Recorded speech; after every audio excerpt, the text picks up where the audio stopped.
Ramai yang fikir beli emas waktu harga rendah tu untung. Ada salah seorang penyimpan emas saya daftar akaun pada 1 Januari 2025. Hari ni hubungi saya dan tanya berkenaan dengan EPP. Dia kata kenapa akaun dia dah tak ada EPP.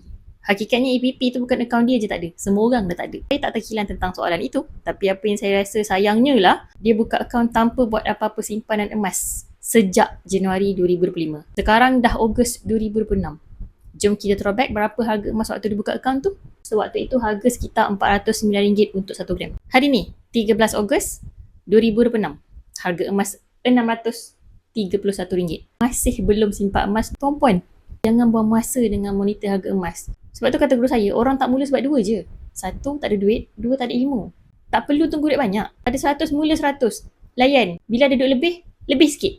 Bila harga emas rendah, beli banyak daripada biasa. Itu cara yang betul dalam simpanan emas. Kita simpan emas ni bukan nak kejar untuk cepat kaya. Tapi kita nak ada simpanan yang kita boleh guna untuk capai matlamat. Itu sebenarnya yang kita nak capai dengan emas.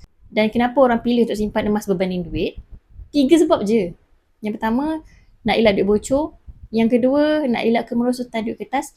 Dan yang ketiga, emas ni insurans kekayaan kita. Sebenarnya emas ni tabungan. Dia tak ada teknik, formula untuk kita ada simpanan emas yang banyak. Konsep dia simple je. Menabung guna duit lebihan. Bukan menabung semata-mata mengejar untung. Jadi betulkan mindset, cari ilmu tentang simpanan emas supaya kita tahu yang simpan emas ni untuk kita lindungi kekayaan kita.